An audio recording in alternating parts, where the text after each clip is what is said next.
রাজধানীর মিন্টো রোডে আছেন সৈকত খান, যুক্ত হচ্ছে তার সঙ্গে। সৈকত, আপনি তো সকাল থেকে রাজধানীর বিভিন্ন জায়গা ঘুরে দেখেছেন, আইন শৃঙ্খলা বাহিনীর তৎপরতা কেমন দেখতে পাচ্ছেন জানতে চাই। আর কোনো সংগঠনের কর্মসূচি কি আপনার চোখে পড়েছে?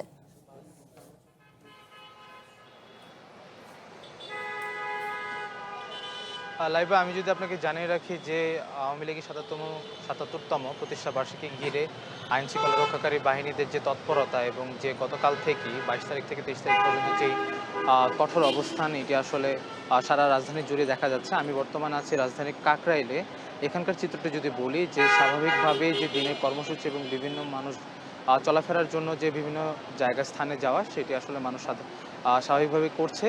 কিন্তু এখানে আসার আগে আমি ঠিক ছিলাম রাজধানীর ধানমন্ডি ৩২-এ। ওইখানে বিভিন্ন সংগঠন এবং জামায়াতের ওনারা যে রাজধানীতে আওয়ামী লীগের যে কোনো আন্দোলন এবং কোনো প্রকার যাতে কর্মকাণ্ড যাতে না হয় তার বিরুদ্ধে, তার বিপক্ষে মিছিল দিচ্ছিলেন। এবং এক পর্যায়ে সাংবাদিকদের সাথে কথা কাটাকাটির সময় এসব বাকবিতণ্ডার মধ্যেই তাদের হাতাহাতি হয় এবং একজন সাংবাদিক আহত হন। এই একটি ঘটনা। আর এছাড়া আমার ডিএমপি আমাদেরকে জানায় যে রাজধানী জুড়ে বিভিন্ন স্থান থেকে নাশকতাকারীদেরকে লক্ষ্য করে এবং বিভিন্ন গোয়েন্দা তথ্যের ভিত্তিতে তারা ৮২ জনকে আটক করেছে। এবং তারা আরও একটি তথ্য আমাদেরকে বলেন যে গোয়েন্দা তথ্যের থাকার কারণেই তারা ঢাকার এবং ঢাকার বাহিরে যে প্রবেশ মুখগুলো, সেখানে যে নিরাপত্তার যে বেষ্টনী, তার পরিমাণ এবং যেই নিরাপত্তা তৎপরতা, এটি আসলে বাড়িয়েছে। এবং দেশের যে সীমান্তগুলোর বাহিরে যেই দেশের সীমান্তগুলো প্রবেশ করার যে মুখ, এখানে আসলে বর্ডারগুলোর মধ্যেও তাদের তৎপরতাও বাড়িয়েছে।